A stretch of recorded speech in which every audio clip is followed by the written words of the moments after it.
Di sini saya akan menjelaskan supervisi pendidikan.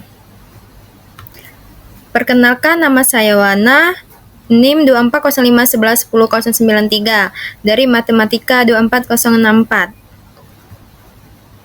Nah, langsung saja. Menurut bahasa supervisi berasal dari bahasa Inggris yaitu supervision, yang berarti pengawasan. Supervisi sendiri terdiri dari dua kata, yaitu super yang artinya atas atau lebih, dan visi yang artinya melihat, mengawasi. Sehingga supervisi dapat diartikan melihat dan mengawasi dari atas. Hal ini menjadikan supervisi biasanya dilakukan dari yang paling atas kepada yang di bawahnya, atau oleh atasan kepada bawahannya. Orang yang melakukan supervisi disebut supervisor. Nah, di sini ada rumusan masalah. Yang pertama, apa pengertian dan konsep dasar supervisi pendidikan? Yang kedua, bagaimana model pendekatan, teknik, prinsip, dan manfaat supervisi pendidikan? Yang ketiga, bagaimana perencanaan program supervisi pendidikan? Dan yang keempat, apa saja produk supervisi pendidikan? Yang terakhir, bagaimana problematika supervisi pendidikan? Dan di sini ada tujuan. Yang pertama yaitu mengetahui pengertian dan konsep dasar supervisi pendidikan. Yang kedua, mengetahui model pendekatan, teknik, prinsip, dan manfaat supervisi pendidikan. Dan yang ketiga, ada paham mengenai perencanaan program supervisi pendidikan. Dan yang keempat, mengetahui mengenai produk supervisi pendidikan. Dan yang terakhir, mengetahui dan memahami problematika supervisi pendidikan. Dan langsung saja ke pembahasan. Pengertian supervisi pendidikan menurut bahasa supervisi berasal dari bahasa Inggris, yaitu supervision, yang berarti pengawasan. Supervisi sendiri terdiri dari dua kata, yaitu super yang artinya alas atau lebih, dan visi yang artinya melihat, mengawas. Sehingga supervisi dapat diartikan melihat dan mengawasi dari atas.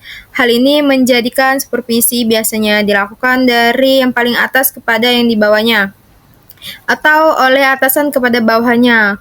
Orang yang melakukan supervisi disebut supervisor.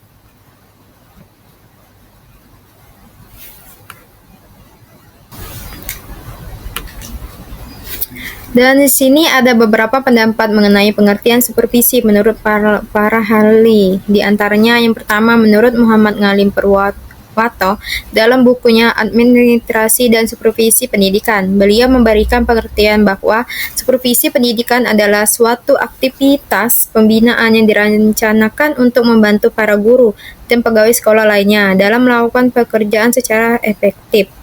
Dan yang kedua, menurut Manulang 2005, menyatakan bahwa supervisi merupakan proses untuk menerapkan pekerjaan apa yang sudah dilaksanakan, menilainya, dan bila perlu mengoreksi dengan maksud supaya pelaksanaan pekerjaan sesuai dengan rencana semula.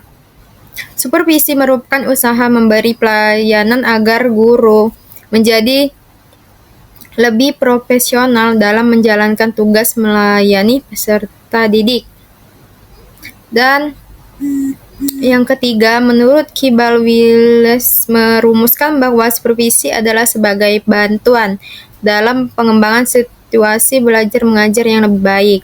Dan yang keempat, menurut Thomas H. Briggs dan Joseph Jusman merumuskan supervisi sebagai usaha yang sistematik dan terus-menerus untuk mendorong dan mengharapkan pertumbuhan diri guru yang berkembang secara lebih efektif dalam membantu tercapainya tujuan pendidikan dengan murid-murid di bawah tanggung jawabnya. Dan di sini juga ada model pendekatan, teknik, prinsip, dan manfaat supervisi pendidikan. Nah, yang pertama yaitu model supervisi pendidikan adalah tampilan yang ditunjukkan dengan bentuk yang diinginkan untuk mencapai tujuan yang telah ditentukan sebelumnya. Dalam pendidikan diperlukan model pengawasan atau supervisi. Dalam pelaksanaan supervisi ada beberapa model yang dapat diketahui, di antaranya adalah A. Model supervisi konvensional atau tradisional. Model supervisi konvensional biasanya model yang dilaksanakan secara otoriter dan feodal. Model pengawasan seperti ini pada zamannya memang sering dilakukan dengan tujuan menakut-nakuti guru. Kepala sekolah, supervisor berkunjung ke sekolah hanya mencari kesalahan guru, bukan melaksanakan bimbingan dan arahan. Dan yang B, model supervisi klinis. Model supervisi klinis yang diprakarsai supervisor. Sebelum menentukan secara tepat kelemahan guru, pengawas mengumpulkan data lengkap dari laboratorium supervisor atau dari berbagai sumber.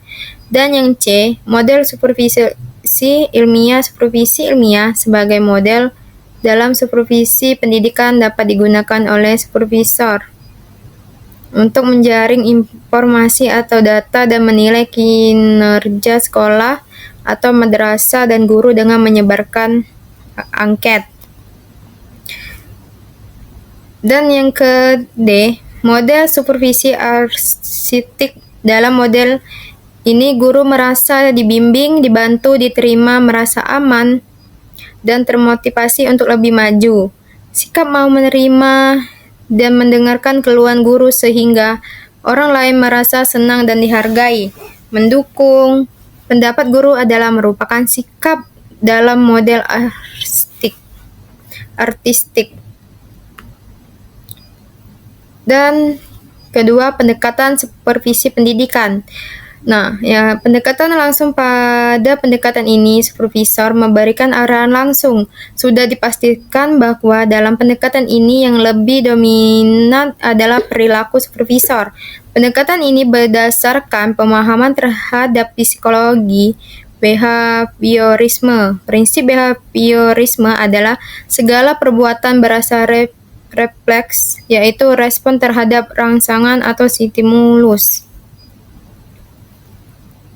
Dan yang ke B, pendekatan tidak langsung. Tugas supervisor dalam pendekatan ini lebih pada mendengarkan gagasan ide guru terhadap permasalahan-permasalahan yang dihadapi dalam pembelajaran.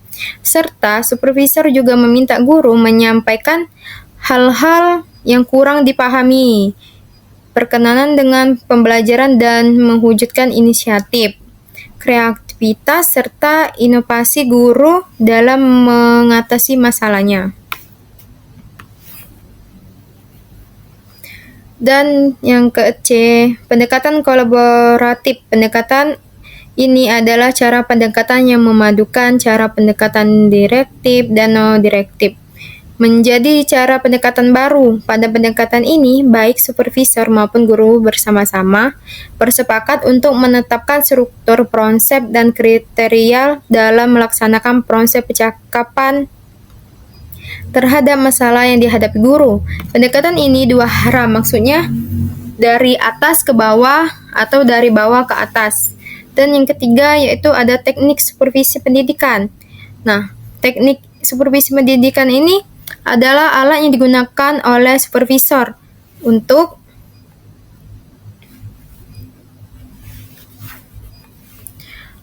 mencapai tujuan supervisi itu sendiri yang pada akhir dapat melakukan perbaikan pengajaran yang sesuai dengan situasi dan kondisi. Dalam pelaksanaan supervisi pendidikan, sebagai supervisor harus mengetahui dan memahami serta melaksanakan teknik-teknik dalam supervisi. Dan adapun teknik-teknik supervisi adalah sebagai teknik perseorangan. Teknik ini seperti teknik individual adalah teknik pelaksanaan supervisi yang digunakan supervisor kepada pribadi guru guna peningkatan kualitas pengajaran di sekolah. Teknik-teknik individual dalam pelaksanaan supervisi seperti kunjungan kelas, observasi kelas, percakapan pribadi, intervisitasi atau mengunjungi sekolah lain, menyeleksi berbagai sumber materi untuk mengajar, dan menilai diri sendiri. Dan yang ke-B yaitu teknik kelompok. Teknik supervisi yang bersikap kelompok ialah teknik supervisi yang dilaksanakan dalam pembinaan guru serta guru secara bersama-sama oleh supervisor dengan sejumlah guru dalam satu kelompok teknik supervisi yang bersifat kelompok seperti rapat guru, diskusi kelompok antar guru, tukar-menukar pengalaman, atau mengadakan penantaran.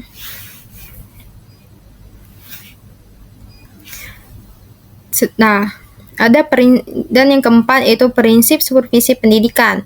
Para ahli berbeda pendapat mengenai prinsip supervisi, namun memiliki bahwa yang hampir sama mengenai prinsip supervisi.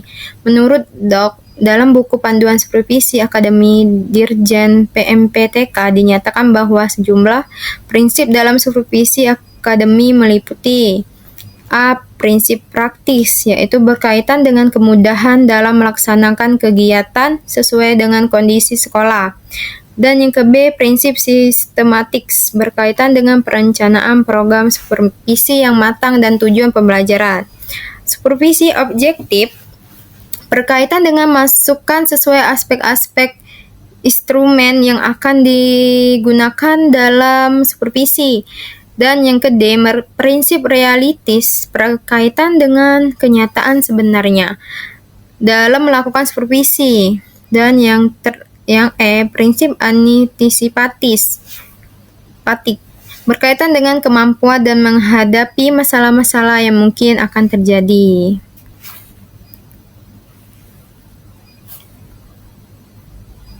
Dan F, prinsip konstruktif berkaitan dengan pengembangan kreativitas dan inovasi guru dalam mengembangkan proses pembelajaran.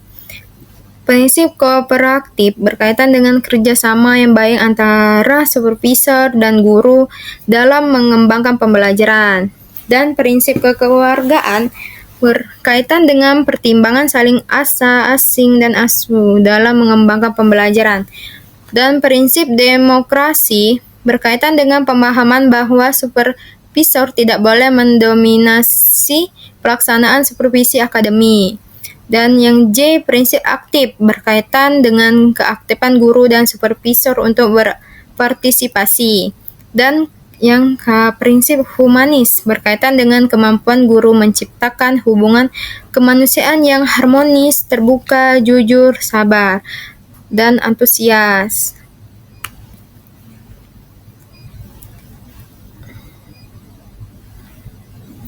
Dan yang kelima, fungsi supervisi pendidikan.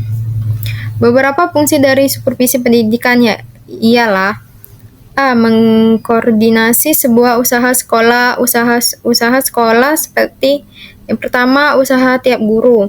Guru ingin mengembangkan ide dan menguraikan materi pelajaran menurut pandangannya ke arah peningkatan. Dan yang kedua, usaha-usaha sekolah dalam menentukan kebijakan, merumuskan tujuan atau setiap kegiatan sekolah termasuk program-program sepanjang tahun ajaran. Perlu ada koordinasi yang baik. Dan yang ketiga, usaha-usaha bagi pertumbuhan jabatan. Setiap guru ingin bertumbuh dalam jabatannya. Oleh karena itu, guru selalu belajar terus-menerus, mengikuti seminar, workshop, dan lain-lain.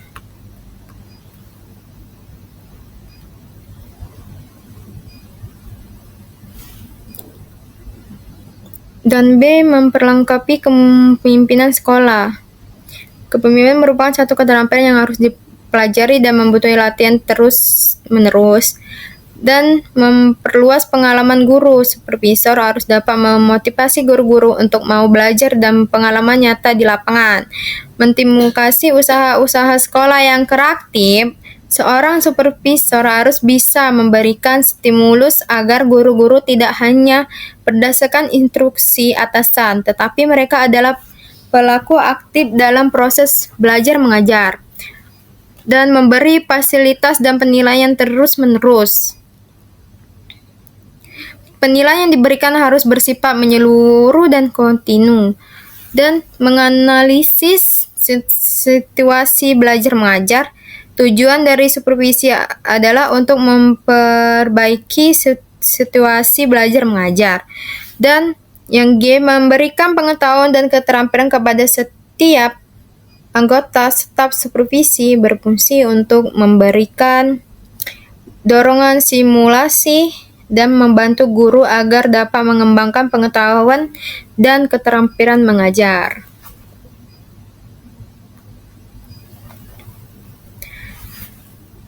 Dan ada C, perencanaan program supervisi pendidikan. Nah, perencanaan adalah gambaran dan perumusan kegiatan untuk mencapai hasil sesuai dengan yang telah ditetapkan sebelumnya.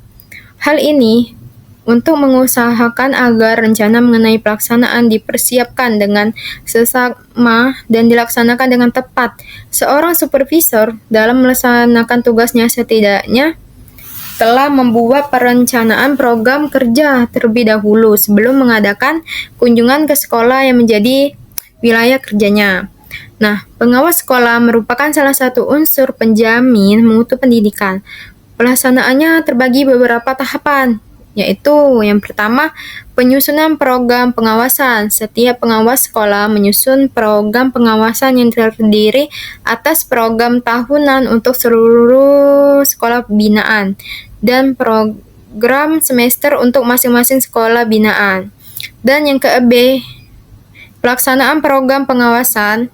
Tahapan pelaksanaan program meliputi kegiatan-kegiatan seperti yang pertama, melaksanakan pembinaan guru dan atau kepala sekolah. Yang kedua, memantau pelaksanaan 8 standar nasional pendidikan. Yang ketiga, melaksanakan penilaian kinerja guru dan kepala sekolah. Dan yang ke-C, evaluasi program pengawasan. Pada tahapan ini, program pengawasan yang telah dilaksanakan dilakukan evaluasi agar mengetahui apakah program tersebut berjalan dengan baik dan optimal. Kemudian, apakah ada masalah, kendala, atau kekurangan dari program pengawasan tersebut. Dan yang terakhir, pelaporan program pengawasan. Melaporkan mengenai seluruh rangkaian baik pelaksanaan dan evaluasi dari program pengawasan yang telah dilaksanakan. Mungkin itu yang bisa saya jelaskan tentang supervisi pendidikan. Sebelum itu ada kesimpulannya. Kesimpulan dari supervisi pendidikan yaitu menurut bahasa supervisi berasal dari bahasa Inggris yaitu supervision yang berarti pengawasan. Ada beberapa pendapat mengenai pengertian supervisi menurut para ahli. Salah satunya menurut Muhammad Ngalim Purwato dalam bukunya Administrasi dan Supervisi Pendidikan. Beliau memberikan pengertian bahwa supervisi pendidikan adalah suatu aktivitas pembinaan yang dirancangkan untuk membantu para guru dan pegawai sekolah lainnya dalam melakukan pekerjaan secara efektif. Dalam supervisi pendidikan terdapat beberapa hal penting, di antaranya model, pendekatan, teknik, prinsip, dan manfaat supervisi pendidikan dan perencanaan program supervisi pendidikan. Itulah beberapa bagian penting yang harus diperhatikan dan mewujudkan terlaksananya supervisi pendidikan di sekolah. Baik, terima kasih. Bye-bye.